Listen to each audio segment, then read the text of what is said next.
tu peux descendre avec. Il me regardait, j'avais froid. Oh là. Donc ouais, bah, je crois qu'on va éviter, hein. Il y a des choses que vous voulez cacher. Tu continues? Allez, vas-y. Je serai auprès de mes parents.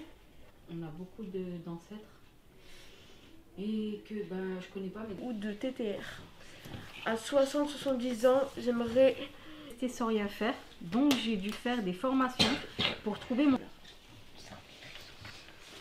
Que tu vas très vite.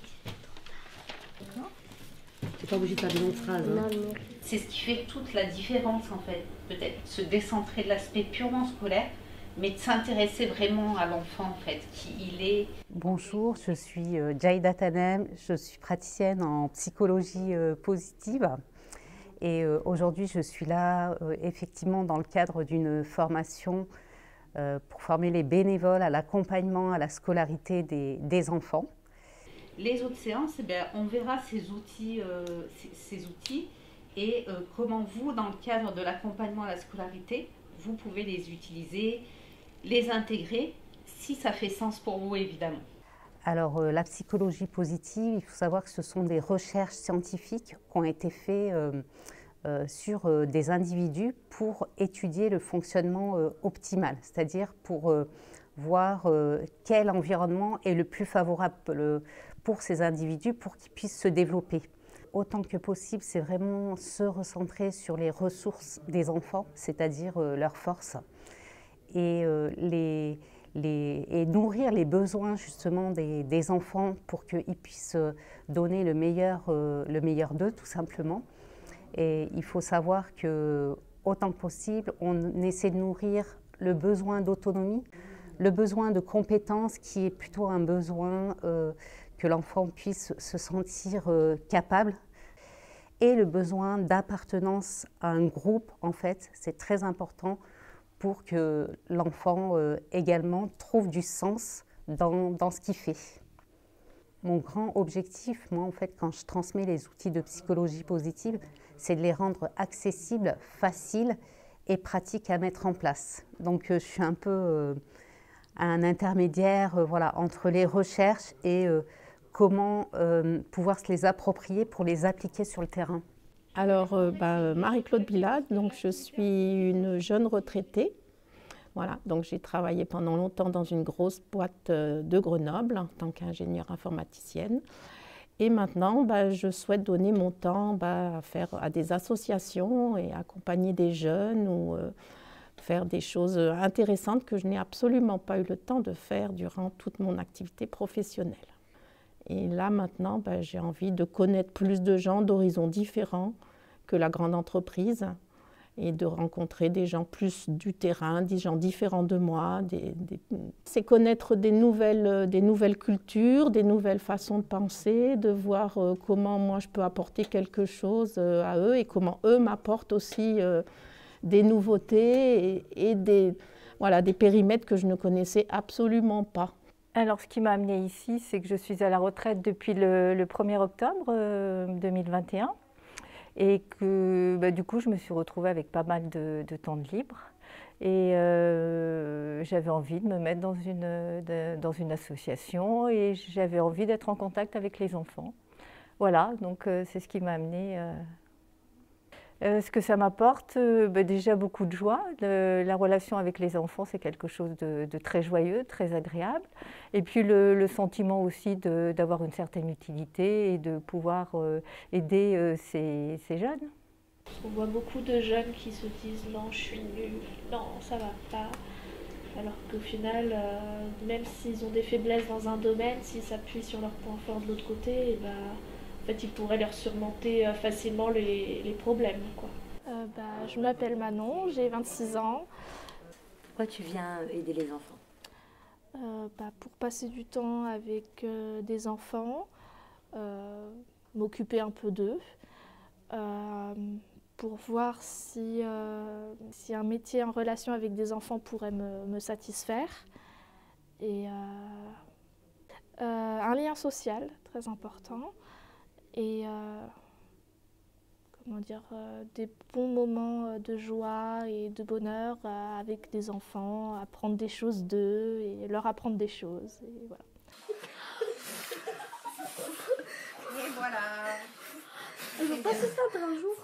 Avec Madame Tannen, on fait un atelier pour la force intérieure.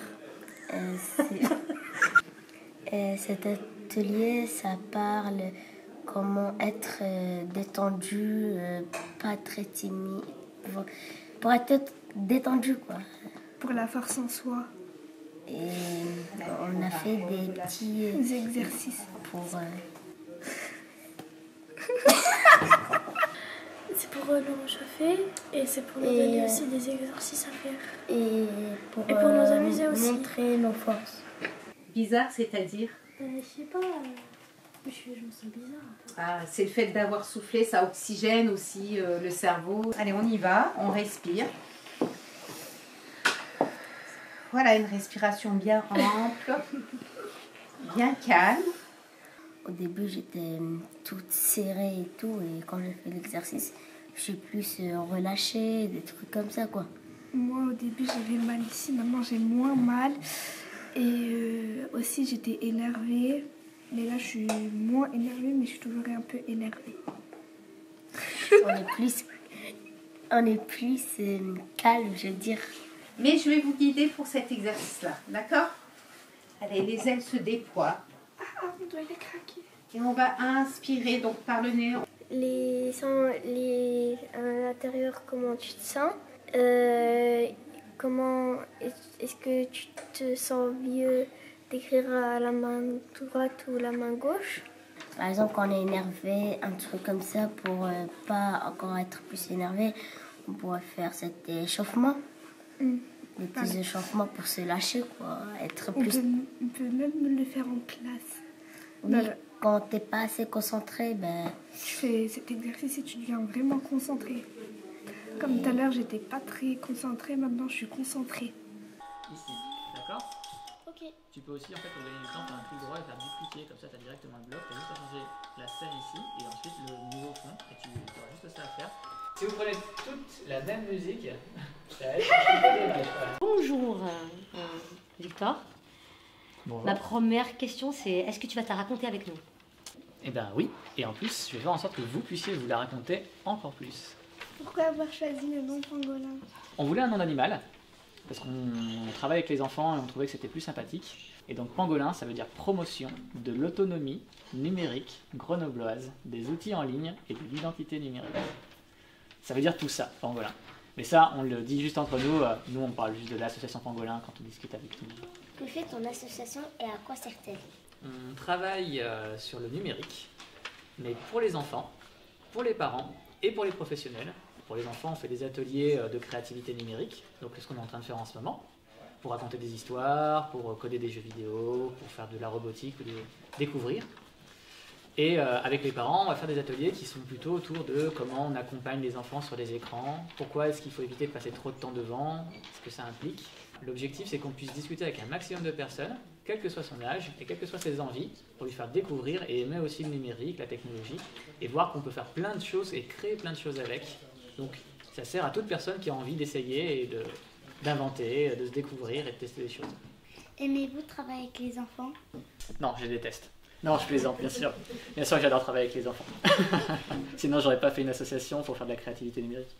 Les enfants, ils ont une grande imagination, débordante, et il faut leur donner les outils pour pouvoir s'exprimer. Et c'est ce qu'on fait d'ailleurs durant le stage. Je vous donne plein d'outils pour arriver à faire sortir ce que vous avez dans la tête et le mettre sur quelque chose qui sera visible par le plus grand nombre. Pourquoi avez-vous choisi ce métier?